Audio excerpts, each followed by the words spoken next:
Selamat datang di channel hiburan novel. Sebelum memulai mendengarkan novel, jangan lupa untuk subscribe dan like video ini, supaya admin bisa lebih bersemangat untuk membuat konten lebih banyak.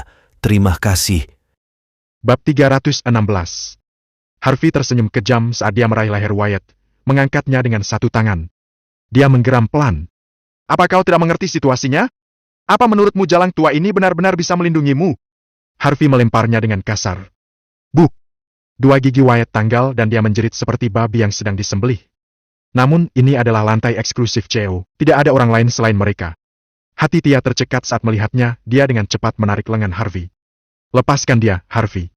Dia adalah kekasihku yang berharga. Jika kau berani menyakitinya, aku akan memastikan kau tidak akan memiliki tubuh untuk dikubur. Harvey menendang Tia sampai terhempas ke lantai.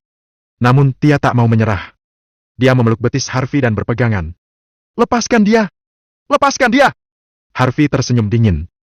Dia mengendurkan tangan kirinya dan memukul perut Wyatt dengan tinjunya. Wyatt meraung keras, seluruh tubuhnya meringkuk seperti janin. Dia merasakan sakit yang luar biasa sehingga keringat menutupi seluruh tubuhnya. Dia merasa seperti sudah mati rasa di perutnya. Dia melepaskan kaki Harvey dan dengan cepat terhuyung-huyung ke sisi Wyatt, tampak patah hati. Wyatt, kau baik-baik saja? Sayang, kau perlu membantuku membunuhnya. Bantu aku membunuhnya. Wyatt terus menangis. Tia mendidih. Beraninya Harvey menyakiti kesayangannya. Namun, tidak ada orang di sekitarnya yang bisa disuruh. Bagaimana dia bisa menghadapi lawan seperti Harvey? Harvey! Demi Tuhan, aku bibimu. Apa kau tidak merasa bersalah atas apa yang telah kau lakukan? Kau benar-benar keji! Nada bicara Tia penuh dengan kebencian. Bibi! Keterlaluan! Harvey mendengus. Kau biasa makan makananku, minum anggurku, dan mengikuti aku untuk menikmati kesenangan terbesar dalam hidup. Apa yang terjadi setelah itu? 3 tahun lalu, keluargaku dengan mudah memutuskan untuk mengeluarkan aku dari keluarga Yok. Orang tuaku sendiri dikirim ke Afrika dan tidak akan pernah bisa kembali ke negara ini selama sisa hidup mereka. 3 tahun lalu, mengapa kau tidak berpikir bahwa kau adalah bibiku? Harvey bertanya tanpa emosi. Tia terdiam sejenak lalu berkata, Harvey, aku bukanlah orang yang melawanmu 3 tahun lalu. Aku sama tak berdaya sepertimu. Jika aku tidak setuju dengan keputusan mereka, aku akan mengalami akhir yang lebih buruk daripada kau. Aku mengerti. Harvey mengangguk pelan. Kau juga tidak berdaya? Aku akan mempertimbangkannya dan memberimu kesempatan. Katakan padaku siapa yang mengirimmu ke Niumi dan aku akan melepaskan kekasihmu. Bagaimana? Tia tidak bisa menolak, dia gemetar mendengar kata-kata Harvey. Wajahnya berkerut ketakutan. Jelas sekali bahwa orang itu jauh lebih menakutkan daripada Harvey. Tia berusaha tenang dan menarik napas dalam-dalam. Tidak ada yang menyuruhku. Aku datang ke Niumi hanya untuk menghidupi kekasihku. Harvey, jangan lanjutkan pembicaraan sia-sia ini. Bunuh aku jika kau berani. Jelas sekali bahwa Tia masih memiliki sedikit kepercayaan padanya. Dia mengira Harvey tidak akan berani membunuhnya. Bagaimanapun, dia adalah anggota keluarga Yok. Dia bisa dipukuli dan dihina olehnya, tetapi jika dia membunuhnya, keluarga Yok tidak akan diam dan mengabaikan kematiannya. Tidak peduli kartu truf apa yang Harvey miliki pada saat itu. Dia sangat yakin. Apa yang membuatmu berpikir bahwa kau pantas mengotori tanganku? Kau memenuhi syarat. Harvey mengejeknya. Tia bergidik melihat ekspresi Harvey. Dia tidak takut dibunuh olehnya, tetapi wajah pokernya benar-benar menakutkan. Tia telah melihat banyak orang dari semua lapisan masyarakat, tapi dia membuatnya bersimbah keringat dingin. Akhirnya, dia tidak tahan lagi dengan ketegangan dan bertanya. Apa yang kau rencanakan? Jangan khawatir, aku tidak tertarik dengan kehidupanmu yang tidak berharga. Namun kau perlu memberikan penjelasan tentang apa yang terjadi kemarin dan hari ini. Ekspresi Harvey dingin. Penjelasan? Yang aku lakukan hanyalah memberinya beberapa tamparan. Jika kau sangat marah tentang itu, kau bisa membalasnya. Tia menyipitkan matanya. Dia merasa seperti dia harus menyerah. Sudah kubilang kau tidak memenuhi syarat, kata Harvey dengan jijik, lalu melihat Wyatt yang mirip dengan anjing mati. Jangan berpura-pura mati di sana. Karena wanita ini adalah orang yang paling kau cintai, mengapa kau tidak memukulnya? Dia memukul Ivan beberapa kali sebelumnya, jadi aku ingin kau membalas budi 10 kali lebih banyak. Jika kau menahan diri atau memukulnya kurang dari yang kuminta, aku akan meminta Tyson untuk memukulnya. Pilihan yang ditawarkan adalah dipukuli oleh Wyatt atau orang bertubuh kekar seperti Tyson. Tia tahu opsi mana yang lebih baik. Dia lebih bersedia menanggung beberapa tamparan jika itu bisa menyelesaikan konflik hari itu. Pukul aku! Pukul aku dengan kuat! Tia bergegas setuju dan berkata pada Wyatt. Bab 317 dan ke-318. Wyatt adalah pria simpanannya. Dia telah disiksa dengan kejam oleh Harvey selama beberapa hari terakhir sampai dia menjadi lesu. Dia bahkan tidak berani mengeluarkan suara di depannya. Jika dia tidak memukul Tia, Tyson yang akan memukulnya sampai habis. Kekuatanmu harus sesuai persetujuan Yvonne. Jika dia tidak senang dengan itu, maka tamparan itu tidak dihitung. Kau harus mengingat saat kau memukulnya. Harvey York mengingatkan Wyatt dengan santai. Wyatt gemetar saat dia berdiri. Dia menatap Harvey lalu menoleh ke Tia. Dia tidak tahan untuk memukulnya setelah dia mengangkat tangannya. Tia menutup matanya dan berteriak, Wyatt, jika kau berani membiarkanku dipukul untuk kedua kalinya, aku akan meninggalkanmu. Wyatt tersentak. Dia telah menjadi pria simpanannya begitu lama. Dia menarik wanita tua ini dan membiarkannya mempermalukannya. Dia telah kehilangan martabatnya sejak lama, tetapi api telah menyala di hatinya selama 2 hari terakhir. Dia menamparnya. Plak. Wyatt menampar Tia begitu keras hingga dia berbalik sebelum jatuh ke tanah. Dia cukup puas dengan tamparan itu. Itu adalah kepuasan yang tak terlukiskan. Ketika Wyatt melihat Tia bangun, dia menamparnya lagi. Yang ini membuat Tia agak pusing. Pipinya kesemutan karena kesakitan dan wajahnya bengkak. Lumayan. Terus pukul dia. Jangan berhenti sampai aku bilang berhenti. Harvey memuji dengan enteng. Wyatt tidak berani mengatakan apapun. Dia hanya bisa melawan rasa takutnya dan terus menampar Tia. Plak. Plak. Plak. Puluhan tamparan yang diterima Tia telah lama merusak riasannya. Wajahnya sangat bengkak sehingga dia tidak terlihat seperti manusia lagi. Yvonne yang sedang mengawasi dari belakang tidak tahan lagi. Dia takut dia akan memukulnya sampai mati. Dia berkata dengan dingin. Ceo, itu sudah cukup. Harvey mengangguk dan menatap Tyson. Kau dengar itu? Cukup. Tyson menendang Wyatt dari belakang menyebabkan dia jatuh ke tanah dengan posisi merangkak. Wyatt tetap bungkam tapi tersenyum lega. Ketika Harvey melihat itu, dia bergumam. Lumayan, aku cukup senang. Sekarang kalian berdua harus merangkak keluar dari kantor ini, lalu aku akan melupakan masalah ini. Tia menyentuh wajah bengkaknya dengan hati-hati. Apa dia ingin dia merangkak keluar? Bagaimana dia bisa melakukan hal seperti itu dengan statusnya? Sebelum dia bisa mengatakan apa-apa, Wyatt merangkak ke depan dan berkata dengan cepat. Sayang, karena CEO kita murah hati, kita sebaiknya merangkak keluar. Wyatt terlalu takut untuk dipukuli oleh Tyson lagi, jadi dia akan menggunakan metode apapun untuk meninggalkan tempat ini. Hati Tia menghangat tapi dia memucat saat melihat ekspresi dingin Harvey. Harvey masih memiliki bakat sebagai pewaris York Enterprise. Bayangannya dari 3 tahun lalu telah digantikan oleh citra baru yang menakutkan. Tia berlutut perlahan. Wajahnya memerah karena malu saat dia perlahan merangkak menuju pintu. Wyatt mengikutinya dari belakang dengan wajah memar.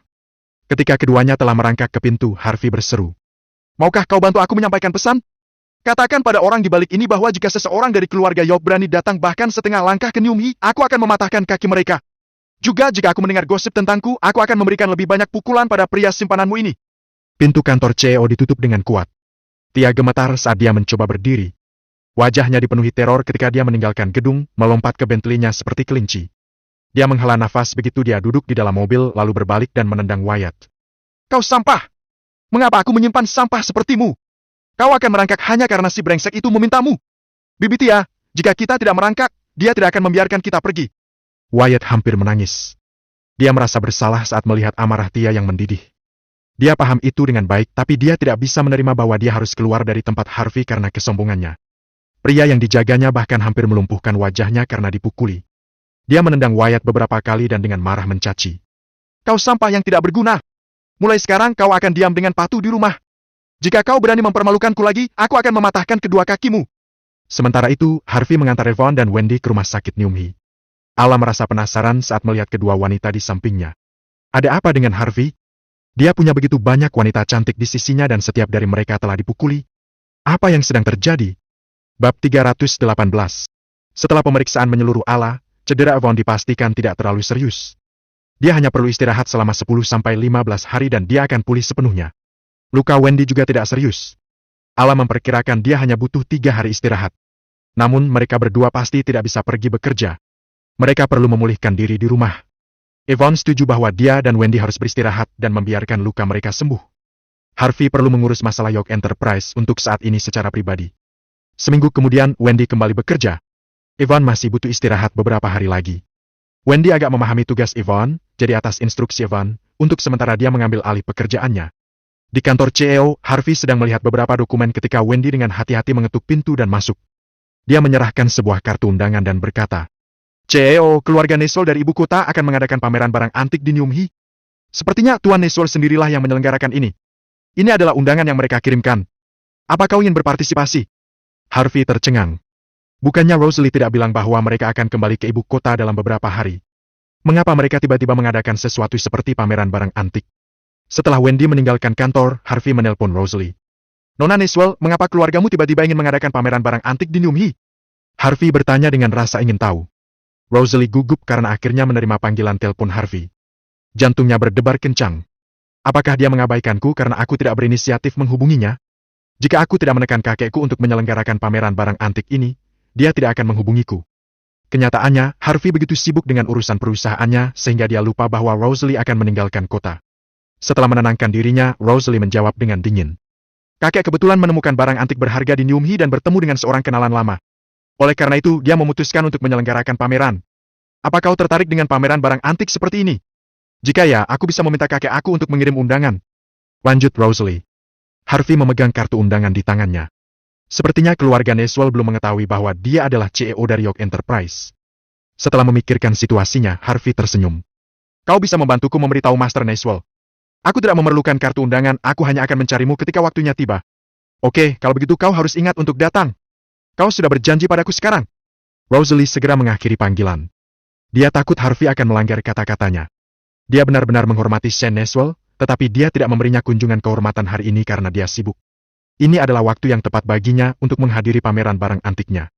Dia menelpon Wendy dan memberitahunya bahwa akan menghadiri pameran barang antik. Ketika dia kembali ke rumah, jarang sekali melihat Mandy duduk di sofa. Baru-baru ini hubungan Harvey dan Mandy sedingin balok es. Mereka terhenti dan sepertinya tidak ada kemungkinan memperbaiki keadaan satu sama lain. Padahal mereka jarang bertemu. Harvey hendak mengatakan sesuatu, tetapi Mandy tiba-tiba berdiri dan berkata dengan dingin. Kita harus pergi ke rumah kakek besok. Ada pertemuan keluarga. Setelah mengatakan itu, Mandy tidak melirik Harvey lagi dan berbalik pergi. Jelas bahwa dia menunggu Harvey hanya untuk menyampaikan pesan ini. Tidak ada aktivitas khusus yang terjadi di keluarga Zima. Proyek mal juga berjalan lancar. Kakek Zima mungkin ingin menghadiri pameran barang antik yang diselenggarakan oleh Shane. Satu-satunya orang di Newham yang memenuhi syarat untuk hadir adalah keluarga kelas 1 dan mereka yang berhasil dalam bisnis mereka. Keluarga kelas 2 dan kelas 3 tidak akan memiliki kesempatan untuk menerima undangan. Keluarga Zima sekarang telah memiliki proyek, jadi mereka memiliki kesempatan untuk menjadi keluarga kelas 1 di Newham. Ini akan menjadi kesempatan emas bagi keluarga Zima untuk menghadiri pameran barang antik ini dan mengenal masyarakat kelas atas, juga orang-orang yang datang dari ibu kota. Harvey diundang ke pameran barang antik. Bagi keluarga Zima, ini adalah kesempatan langka. Keesokan harinya, saat sampai di villa keluarga Zima, kakek Zima memang membicarakannya. Keluarga Neswell adalah keluarga kelas 1 South Light yang terkenal. Keluarga berpangkat tinggi ini menyelenggarakan pameran barang antik sekali seumur hidup di Newham. Ini akan menjadi kegiatan berskala besar bagi masyarakat. Hanya orang-orang terbaik Newham yang dapat menghadiri pameran ini. Kakek Zima tampak murung. Karena itulah keluarga Zima perlu mencari cara menghadiri pameran barang antik ini. Bab 319 dan ke-320. Anggota keluarga Zimmer saling memandang. Mereka telah mendengar tentang ini dan bahkan keluarga Neswell secara resmi mengundang CEO baru dari York Enterprise untuk berpartisipasi dalam pameran antik. Keluarga kelas 1 di Newham telah menerima undangan ke acara tersebut, tetapi keluarga Zimmer masih belum menerimanya. Itu pasti karena mereka tidak diperhatikan oleh Neswell. Meskipun keluarga Zimmer telah memiliki proyek tahun ini, mereka masih harus bekerja lebih keras jika ingin keluarga Neswell mengenalinya. Meskipun keluarga Zimmer berpikir demikian, kakek Zimmer tidak. Dia mengetukkan jari-jarinya ke atas meja dan berkata, semuanya, akhirnya kita memiliki beberapa prestasi tahun ini. Proyek mal kita serta kerjasama dengan York Enterprise menunjukkan kebangkitan status keluarga Zimmer. Meskipun keluarga Neswell memiliki peringkat tinggi, mereka tidak bisa meremehkan kita.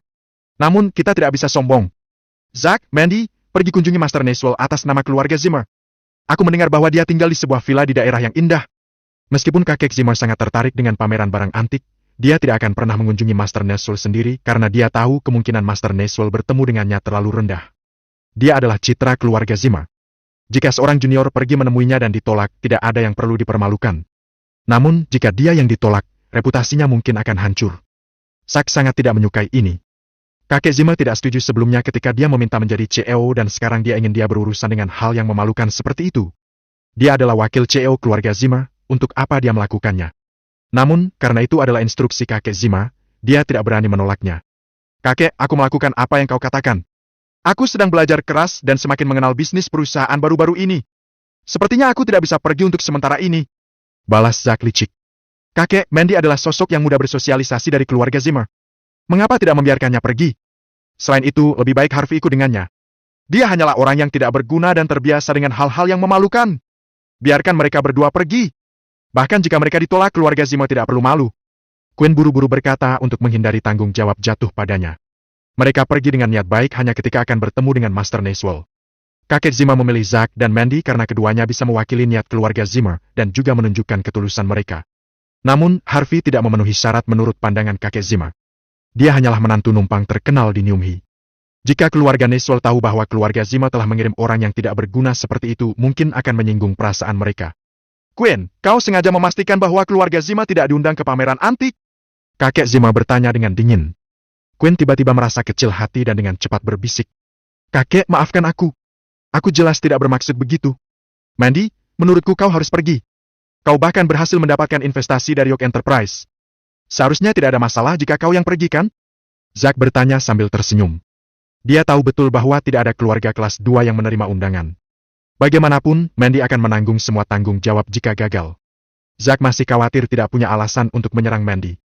Kakek Zima mengangguk saat dia melihat ke arah Mandy, lalu berkata sambil tersenyum. Mandy, bagaimana menurutmu? Meski meminta pendapat Mandy, perannya tetap tak terbantahkan. Mandy menghela napas, tahu bahwa dia tidak bisa menolak.